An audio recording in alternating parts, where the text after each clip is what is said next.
Hello beautiful soul! Welcome back to my channel. This is my channel from Japan, Kabayan Gemini. This reading is for you. Tingnan natin yung January 2026. Maraming salamat muna sa mga subscriber, yung subscriber, cross-watcher, at sa mga bagong pasok dyan. Welcome na welcome kayo sa bahay ni Ate Aimee. Salamat din sa nakataba ng puso ninyong mga comments at sa mga nagpa-personal reading. Marami pong salamat. Kung gusto nyo na energy nyo lang talaga, ang gusto nyo makuha natin, all the details is in description below. Pakicheck na lang, general reading tayo Gemini, kunin mo lang ang sayo at itapon ang hindi naman sayo. Maring vice versa, energy mo, energy ng person mo, energy ng malapit sa puso mo, nangyayari, or mangyayari pala. Use your own intuition, lawakan yung isipan nyo, ano man ang gender mo, ano man ang edad mo.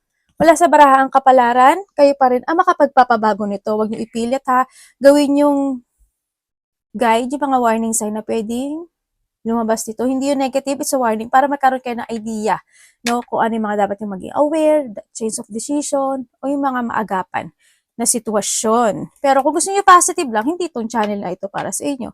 Period of prosperity and abundance. Andito yung sitwasyon na maaring this January, siguro mas more ka magpo-focus to your prosperity and abundance. And then, kung sa ngayon is ginagawa mo na iyon, no, nagsisikap ka or nag-a-action ka talaga, by just this January, maaaring ito is marireceive mo na. Pero nandito kasi hard work is hard work ahead. Iba sa inyo is kailangan nyo talaga na pagsikapan ito, no? Sa iba sa inyo. Kaya kailangan nyo na rin na mag-revert or this is a time to take it action sa iba. Sa iba sa inyo, kung nagagawa nyo na siya this December, by this January is you will receive it. And sinasabi din dito na Lion is this is a time to act. Ibig sabihin, pina-actionan ka. Or by this January, yung iba sa inyo, handun na yung focusing nyo sa inyong sa inyong prosperity and abundance. Yan, ibig sabihin, maraming darating na opportunity. Either is an idea or mga chances of growth na magaganap sa inyo o time to act ha. Maring related ka kay Leo and Aries. Yan, may mga matitigas ang ulo at aggressive person. Kung sino man yan, ikaw man yan, or someone. Chain of event that will affect your life. Meron mga mangyayari na sitwasyon by January or this is the past situation na maaring you are still in a chain situation. Pwedeng sa relasyon mo, pwedeng sa dati mong trabaho, or sa kapatid mo, sa anak mo, sa pamilya mo, kung ano mang issue yan, no? Sa nakita ko dito. Pero mag-ingat ka pa rin kasi hard kasi ito. Maaari may mga hard work situation na pwedeng maganap, diba? Or maybe this is the past na naka-ano ka pa rin doon. Pay attention to your health. Iba sa inyo is maaring may mga emotional pain or may mga issue when it comes to health issue.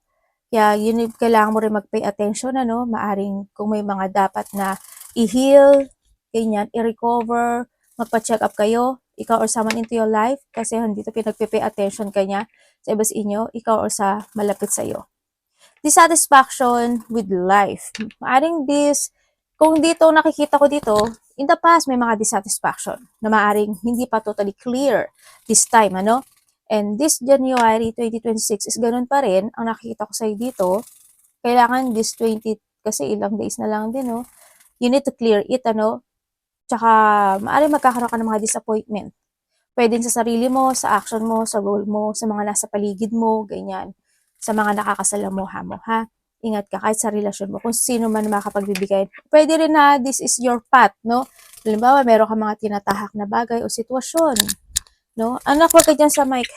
Ganyan. Maaring may mga distraction o mga hindi magaganap o mangyayari sa iyo. Pwedeng ano yan, mga gulo, away, malaki man o maliit yan, mga tension, mga ganon. Mga situation na hoping hindi ka ma-stuck talaga, as in. Diba? Kung ano man iyan sa buhay mo, tingnan natin. May ano dito, o diba? Nagbigay ng blessing yung anak ko sa inyo. Temporary problem. Maaaring magkakaroon ng siguro hindi pagkakaunawaan to, no? Sa problem, iba dito is still in the chain problem, in the past. Sa iba sa inyo, syempre, handun pa rin to. Magkakaroon pa rin mga, temporary lang naman daw ito, no? Siguro may mga hindi lang pagkakaunawaan. Maaaring may mga delay or may mga misunderstanding situation, kung ano mang temporary, kasi titignan mo to eh. This one ang clarity situation din. Problem ang clarity, kasi dark yung ano niya. Temporary lang yun, wag kang apekto talaga yun, no? Kapit lang. Dealing or relationship with the man with the dark complexion or hair. Pwedeng ito is kung sino man ito, pwedeng ikaw ito or someone. Pwedeng ito is you're still in the chain, no? Bago man ito o luma. Pwedeng ito ring tao na to is may health issue or may mga problema. Pwedeng nagkakaroon ng mga dissatisfaction sa tinatahak na maaring related yung man. Or pwedeng isa siya sa nakapagbigay sa'yo ng feeling emotions, no? Itong lalaki na to. Kung sino man itong lalaki na ito, na ganon. Or pwede rin, kasi wala akong nakikitang bago eh. Maaring kilala mo na itong man na ito. As in, kilala mo na kasi walang new situation sa iba sa inyo. Excitement. Maari din, sa iba sa inyo, maari itong lalaki na to is may excited or excitement news, exciting situation, o ganap na pwedeng maganap o mangyari sa inyo, no? Pwedeng news yan or actions or traveling man yan, movement, kung ano man yan.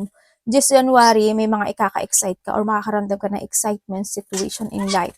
Pero mag-ingat ka pa rin, no? The more higher yung excitement mo, kasi kung titingnan ko dito, medyo hindi maganda. Hindi ko naman kita pinipigilan. Pero level lang sa nakikita ko dito, no? Pero kung talagang pwede rin kasi na because of your excitements, pwedeng hindi ka nila maintindihan, 'di ba? Ma-over ka. Pwedeng magkaroon ka ng dissatisfaction at magkaroon ng problema. At maging ganito na naman. Pwede rin wala ka excitement is maaring magkakaroon ka ng movement when it comes to your health. Diba? Maaring magkakaroon ng okay, magiging good, magiging 50-50, pwedeng ganon, no? Kung saan mo yan. O need na talaga magpa-check up sa iba sa inyo. Or may mga lakad. Ganyan. May mga lakad, may mga plano sa iba sa inyo. Pero mag-ingat ka, no? Kasi hindi gaano maganda yung pwede kaka-excite mo is ito, siguro yung sa prosperity and abundance mo. Diba? Maaring doon na excited ka kasi sasahod ka ng malaki dahil sa ginawa mo this December. Diba? Kaya this January, masasahod mo yon kasi marami kang overtime, marami kang ganap, marami kang hard work na ginawa, ganyan, sa iba sa inyo. Or if you want talaga ng excitement, siyempre, handito si hard work ahead, tamo wala siyang laman, diba? Kailangan mo talaga i-work it hard yung bagay na iyon. Pwede ika-excitement mo kasi may magbibigay sa'yo o may tutulong sa'yo or makakatanggap ka, no, ng valuable things, pera man yan o regalo or any situation. Pwede rin yung iba sa inyo is kailangan talagang pagtrabahuhan yun o kailangan yung actionan yun sa iba sa inyo. Or nahandito rin yung sitwasyon na kasi meron ditong news and birth or news business opportunity, kung ano man yung mga gusto nyo tahakin na bagay o sitwasyon, of you have idea, na sa nakita ko to, this is the time na i-work it hard yun. Why? Kasi magsasucess yun. Kailangan alam mo yung gagawin mo. Alam mo yung gusto mo, gawin mo. No? Kasi why? Magsasucess ka. Kailangan mo mag-focus ngayon to give an effort doon. Kung ano man yan, kung business man yan, idea, kung social media ka, TikTok, Reels, Facebook, YouTube, kung ano man meron ka, na mag-focus ka doon. Give an hard work, you will be success. No? Trust your intuition. Iba sa inyo is nahandito yung sitwasyon na this is a time to rebirth. So nakita ko dito, siguro kung may mga need to progress or may mga need to let go, this is time na gawin. Kasi this rebirth din kasi ito no? Kasi ito yung siya, di ba? Nag-iipon siya ng gumagawa siya ng pugad niya, di ba? Ito na yung kailangan na ayusin yung mga bagay-bagay, umpisahan yung mga bagay-bagay, business opportunity or mga ganon, mga idea na naiisip mo, no? Kasi magsasucess siya. Hard work lang hard work kasi wala siyang laman, no? Give an effort lang talaga dito. Kasi you will be success. Focus ka lang sa iba sa inyo. Sa iba sa inyo, maaaring kung magkakaroon ng mga bagong member of the family, mga buntes o mabubuntes, you need to take care, no? iwas ka sa stress. Kasi nahandito yung problema. Kaya handito rin si health. Pwedeng kung pag naramdaman mo na masakit o sumakit, mag-ingat ka pa rin, no? Magpa-check up ka kasi dito si pay attention. Ikaw or malapit sa puso mo o kakilala mo, no? Ingat lang din kayo. Your energy. Pwede sa mga karelasyon, kapatid, magulang, ano man yan. Energy ni Gemini, January. The Fool. Okay.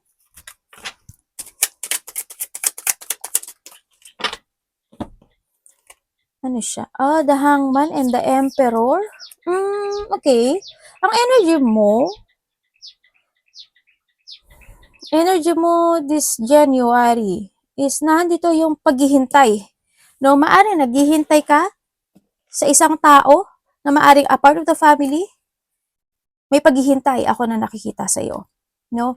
Maaring hinihintay mo siya or naghihintay ka ng news or naghihintay ka ng nandun yung parang umaasa ka may magandang mangyari in that time or sa January nang dahil sa part of the family, magulang, kapatid, anak, kung sino man yan, no, yun ang nakikita ko dito. You're waiting for something na magaganap. And also, yung energy mo dito, ang nakikita ko sa iyo is makakaisip ka daw ng mga bagay-bagay na bago. Ganyan. Siguro may mga idea ka na may isip na gusto mong gawin, gusto mong umpisahan.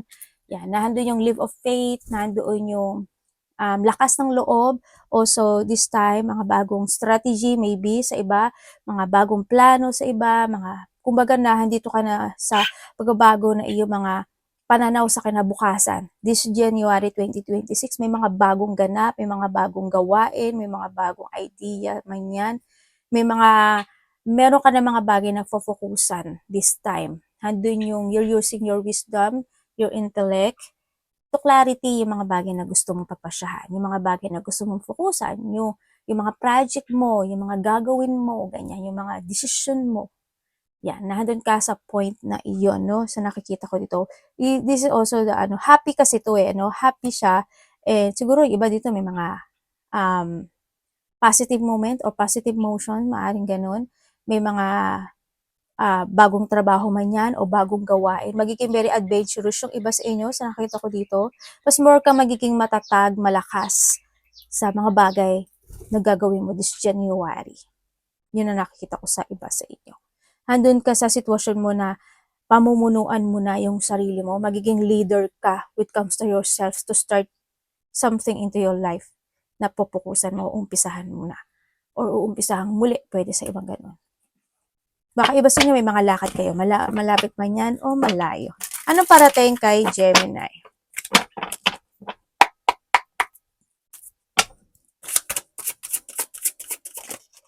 Parating.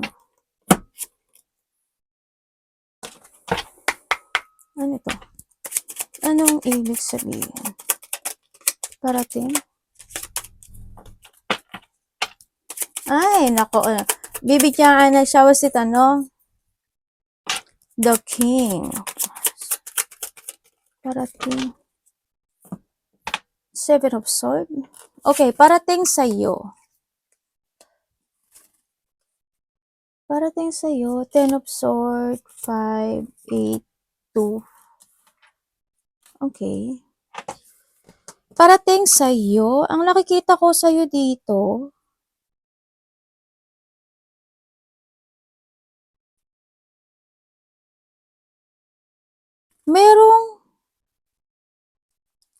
meron ka daw gustong gawin or meron kang gustong desisyonan or may gusto kang fokusan, pwede ganun sa iba sa inyo.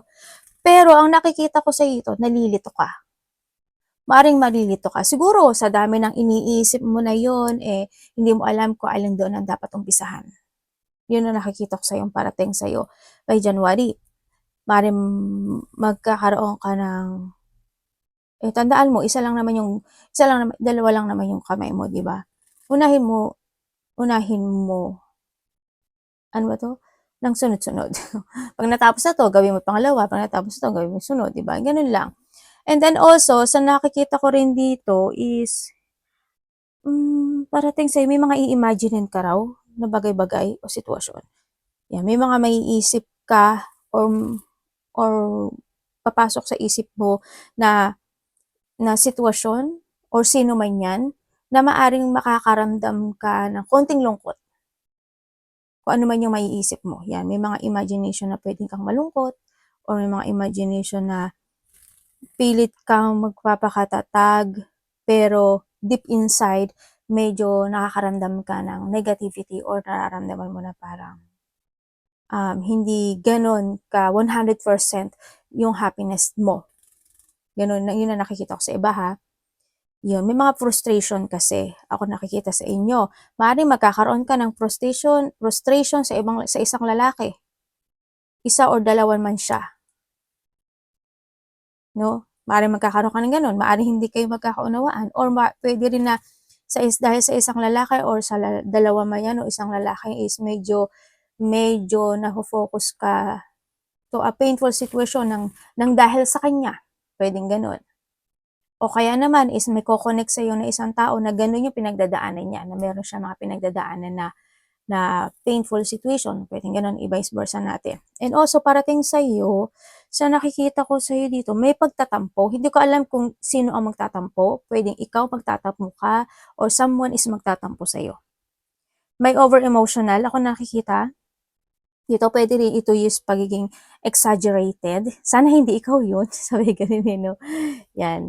And then also is meron din na mga tao or may tao na may pangliling lang or may tao na hindi siya magiging makatotohanan. Pwedeng sa'yo, pwedeng ikaw sa kanya. Vice versa. Yun ang mga parating sa'yo ha. Halimbawa, meron kang sinasabi siya sa'yo. Parang hindi ka panipaniwala. Parang itong tao na to, nagsisinungaling to. Alam ko na, malakas din naman kasi yung pakiramdam niyo. Parang maano mo rin siya na, ay, sisinungaling to. Parang gusto niya lang sabihin yung gusto niyang sabihin. Ay, halimbawa, itong tao na to nagpapanggap to. Kasi may tao nagpapanggap. Mapagpanggap. Basta hindi siya makatotohanan, mapagpanggap. Then also, pwedeng malapit ito sa puso mo or nakakasalumuha mo na itong tao na to, no? Yun. Ang nakikita ko dito. Pwedeng makaka-receive ka lang din ng news na ikaka-frustrate mo. Ganun. May tao rin kasi akong narcissist na nakikita. Ingat na lang din. Pero sana hindi ka. Anak, baba. Baba din. Baba. Teka, meron din. Ay, ano ba yun? Ang dami. Diba? Punas-punas din. May mga, makakaramdam ng insecure or someone is magiging insecure or ikaw magiging insecure. Yun ang nakikita ko sa iyo dito.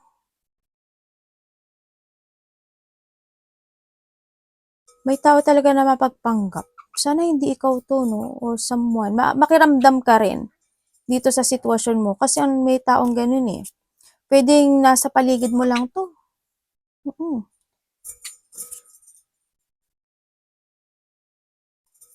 Merong lalaki na may sakit.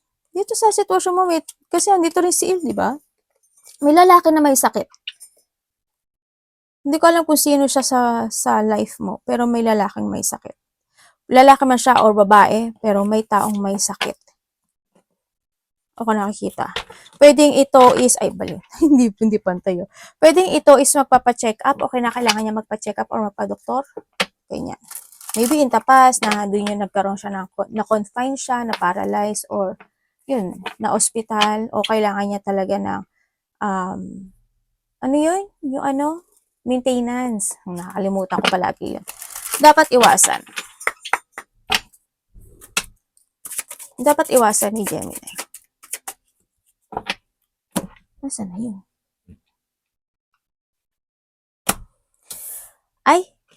Ganun. Ano yan, universe? Okay.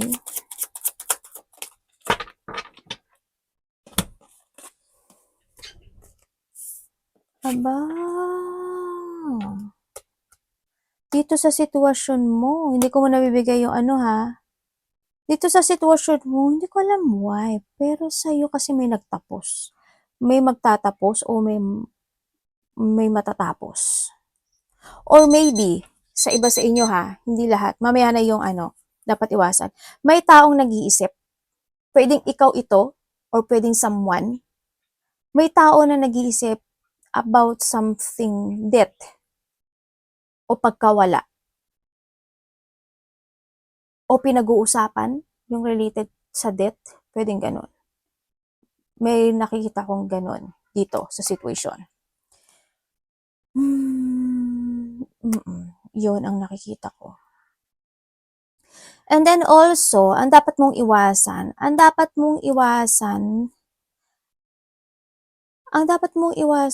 is, syempre, yung isang sitwasyon na mas stagnant ka. No? Yung isang sitwasyon na matakot ka sa mga pagbabagong magaganap sa buhay mo by this January 2026 or 2025, pwedeng nangyari na yun sa iyo, or pwedeng sa iba is sa mga 2026 pa na January is may mga magaganap pa, no? Kaya yun, huwag kang matakot for a change or mas stagnant, or syempre isa rin dito is you need to take it action. Iwasan mo siguro yung yung mga conflict, malaki man o maliit yan, kahit na hinahabol ka ng conflict, di ba? Yan. Tumakbo ka naman kapag ganun no? Umiwas ka na lang. Ganun nakita ko. And yung mga matataas ang ego, or being na mataas ang ego, ganyan, iwasan mo makipagtalo, no? Hindi rin kasi makaka-good yun eh. When comes sa siguro, we have the death, ibig sabihin, wasting time, losing energy, wasting energy, hindi na rin wag ka na lang makipagtalo kung kanino man. Ganyan. Kumbaga manahimik ka na lang. It's good, very good yung gano'n, no? And yung misalignment ka, no? Ang ibig sabihin ng misalignment ka is, may mga bagay kasi na kailangan mo isipin, kailangan mong i-learn to growth. Kung may mga bagay in the past na hindi naging maganda, no? And this is a time na kailangan mong i-revert yun sa sarili mo. And this is a time na kailangan mo mag-adjust, or this is a time na kailangan mo isaayos yung mga bagay na yun. Ibig sabihin, this is a time to transform din kasi sa nakikita ko sa iyo dito, no? And syempre, iwasan mo yung magkaroon ka ng pagpapabaya, mamanipulate ka ng sitwasyon, or manipulate any situations in life. Yung magkaroon ka ng mga pagdududa sa mga bagay na gusto mong gawin in life. Basta magtatrust ka lang sa intuition mo, basta ito is good at makakatulong sa lahat o makakatulong sa iyo to grow in a good way, gawin mo. And then, limitahan yung sarili mo. Kumbaga, marami pang pwede mo ma-discover when it comes to yourself. And then also, yung illusion ka lang na illusion pero wala kang ginagawa. Iwasan mo yun. Tsaka yung mga tao na nangliling lang, mangliling lang, o may pangliling lang. And syempre, kung ikaw ito, huwag mong gagawin yun. Kasi alam mo naman ang karma, di ba? Mahirap na rin. Yun ang nakikita ko. Kung may mga bagay na kailangang maisaayos, isaayos. Bagay man yan, relasyon man yan, trabaho man yan, bulsa mo man yan, any situation in life, no?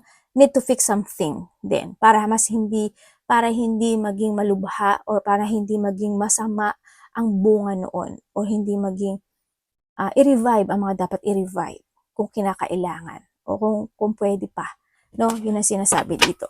Tingnan natin ang love. Kapatid, anak, magulang, karelasyon, kaibigan, love ni Gemini. Ay, David, no?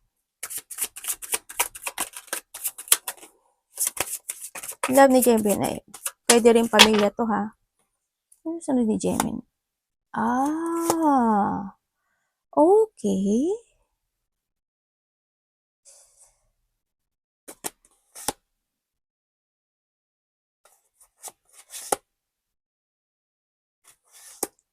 May aalis. Aalis or lalayo? Diba sa inyo, may mga bagong work, or magbabago yung work nyo? Pwedeng ganun. Pero may or Java travel, pero may aalis. Hindi ko alam, alalayo ba siya o aalis ba? Something ganun. Tingnan natin ang iyong love is the Two of Pentacles.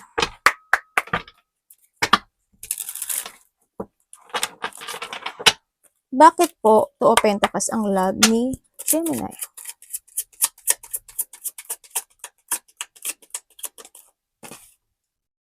Wow, dahil galamay.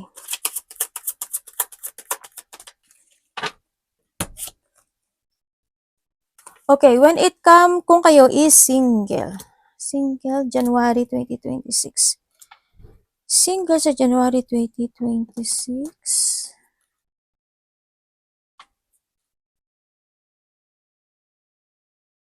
Oh. Kung may tao, sa iba dito, maaring ito kilala mo na 'to, 'no, sa mga single, kilala mo na itong tao na 'to. Maaring ito is babalik muli. Sa nakikita ko dito, may taong babalik, ikaw ang babalik o siya yung babalik. Or puwedeng ito is mahal mo, may kakilala kang matagal mo nakakilala o nakilala mo na siya, muli kayong magkikita. Puwede rin na nagkaroon kayo ng issue in the past or alam niya yung issue mo, magkikita kayo. Yun ang nakikita ko. May tao na kakilala mo na na makikita mo. Or puwede rin na sa iba is makikilala mo itong tao na 'to na related siya sa mga kaibigan, family, sa kasamaan sa trabaho, or sa mga, um, ano ba 'to? Mga may mga konting celebration, ganyan. Makikita mo 'yun, ay makakilala mo siya. Halimbawa sa may mga birthday, sa may mga kasal, sa mga gathering, sa mga friend to friend, puwedeng gano'n. Basta meron siyang celebration, dun mo makikilala 'tong tao na 'to, sa iba sa inyo.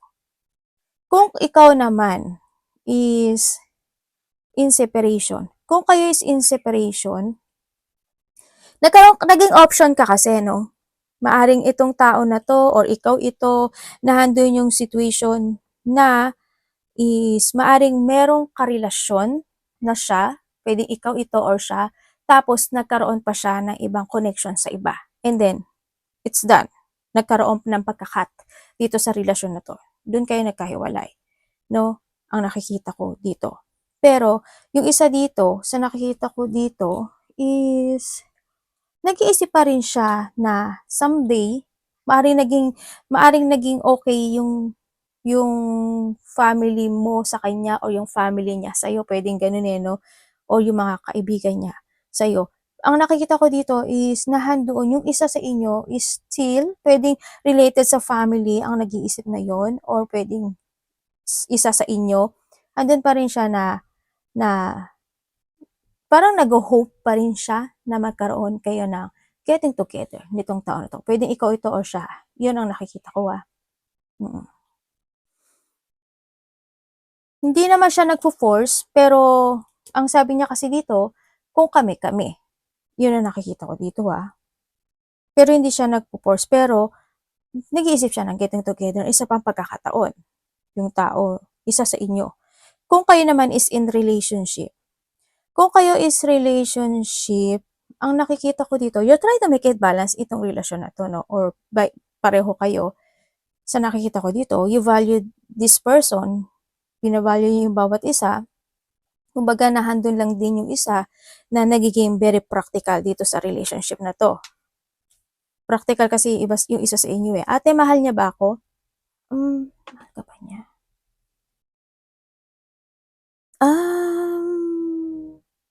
Hindi kasi siya nagmamadali.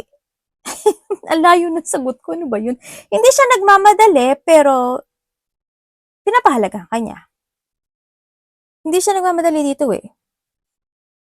Pero isa sa inyo nag-iilusyon. 'No, siguro andun yung illusioning na kung ito ba yung magiging karelasyon ko o ito ba yung magiging forever ko, maaaring gano'n, 'no, sa iba sa inyo. Yun ang nakikita ko dito. Pero andun naman yung pagpapahalaga. Isa sa inyo napaka-very patient. Kung matagal na rin kayo nitong tao na 'to, isa sa inyo ang daming iniisip na bagay-bagay. Madaming madaming tumatakbo sa isipan. Yun ang nakikita ko dito.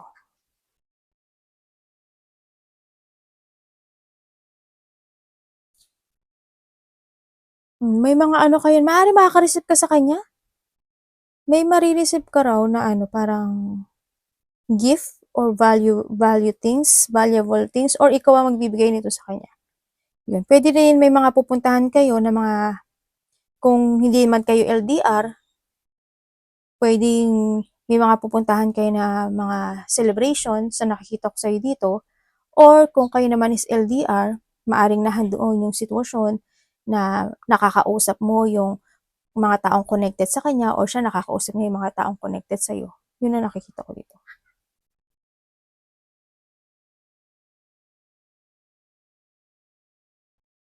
Merong mother figure dito, no?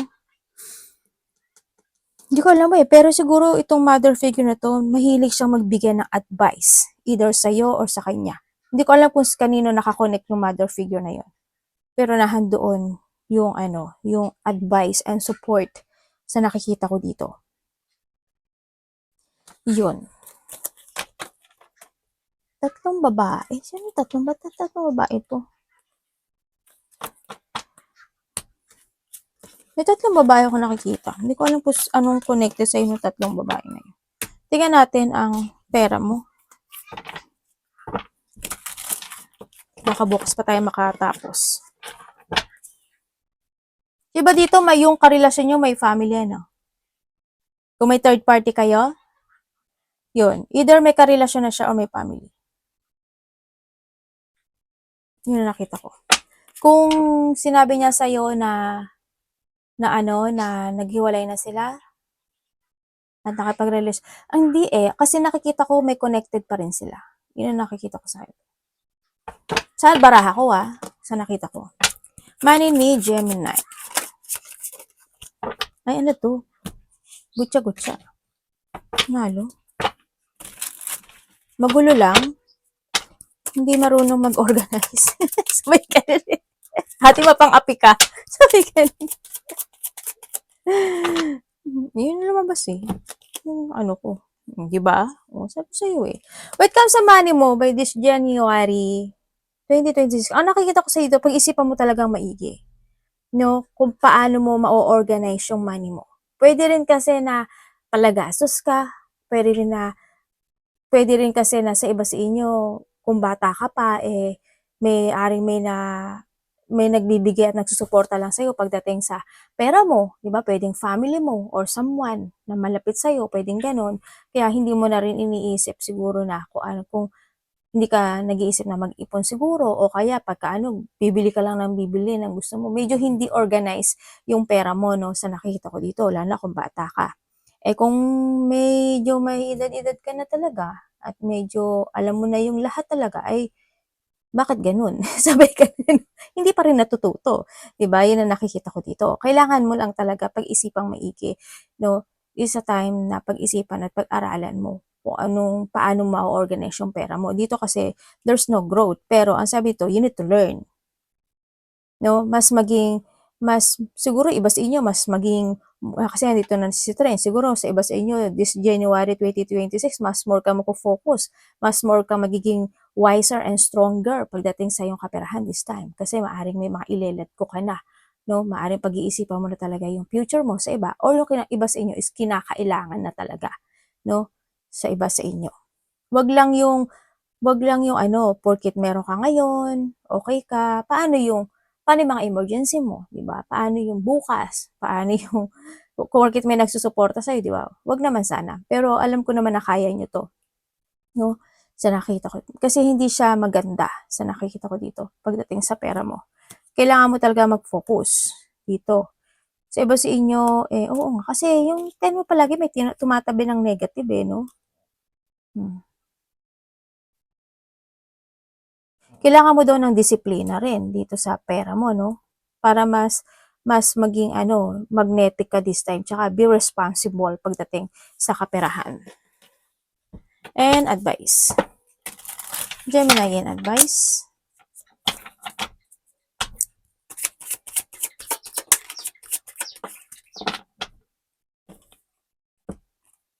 The Justice.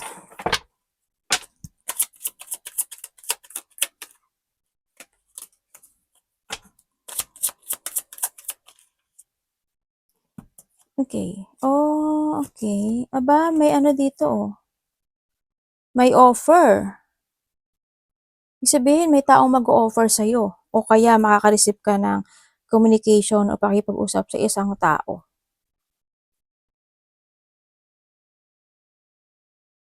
Pwedeng ito is Virgo, Pisces, Cancer, Scorpio. Yan. Pwede rin na Aries, Leo, Sagittarius.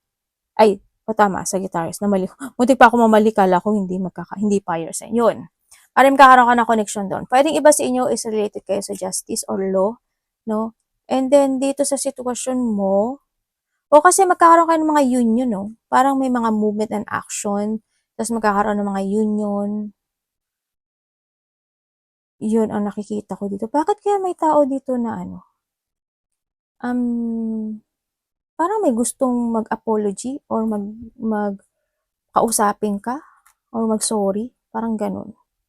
Hindi ko alam sino, pero may taong ganun ang nasa isip niya. Kung gusto niyo na bagong trabaho, meron, ayan o. Baka ang iba sa inyo nakapasok na kayo sa trabaho. Or if you want, nandoon din. Okay, when it comes sa advice, sinasabi dito is, this is a time na magkaroon ka daw ng clarity sa buhay mo. Try to make it balance and control, ang sinasabi dito. Follow your heart in a good way. Kumbaga, create your idea to a reality, kumbaga, ang sinasabi dito.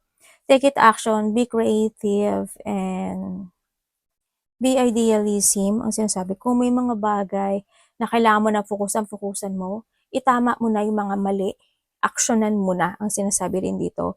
Pagpursigan at pagtiyagaan mo yung mga bagay-bagay kasi malapit na. Tamo, you have the 9 and the eyes, di ba? Ibig sabihin, makukumpleto mo na siya, no? Kasi 9 ito, ang isa na lang ang kulang. Yung kulang na ito, a-actionan mo na lang yan. Ibig sabihin, it's up to you to make it happen. Lahat ng positivity na magaganap sa buhay mo. Pero guys, also, this January 2026, may mga reward and success o kasiyahan ako na nakikita sa'yo. Pwede may mga wish come true ka na makakamit this time. May mga bagong simula na magaganap o mangyayari sa'yo. We have the 99. 99 kasi is the fruition and the fulfillment, no?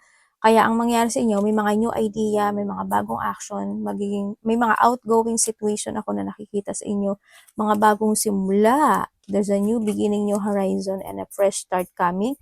May mga getting together ako nakikita sa iyo talaga, no? Yan, may mga family unity, reunion, close relationship, celebration, happiness, fun, enjoyment, yan. May mga surprise parties event na pwedeng maganap o ikagulat mo. Pwede rin na you will enjoy the fruit of your labor. Kung ano may mga ginawa mo, maaari may mga marireceive ka na blessing. Hindi man ganun kalaki, pero may blessing. There's an achievement of goal, a little goal, may mga ganyan. And may mga pupuntahan siguro iba, no? Siguro may mga pupuntahan kayo na wedding celebration, parties, o may mga pag-uusapan related to a wedding, mga ganyan. Or mga bagay na gusto mo kamit. May coming home, hindi ko alam in what way yung coming home. Uuwi ka ba ng Pilipinas? Uwi ka ba ng probinsya? Uwi ka ba ng kalapit baryo? Or someone is galing ng ibang bansa, galing probinsya, o galing kalapit baryo na ganyan. O kaya uuwi ka ng baryo mo, ganun. O kaya may taong pupunta sa'yo, pwedeng ganun. May ganun ako nakikita sa iyo. May offer ka, oh. Magiging ano ka, no? May mga i-imaginein ka daw this time, this January, sa parang may mga i-imaginein ka na taong malapit sa puso mo. Malapit sa'yo. Yan. May mga maiisip ka. Arigatou naman si God.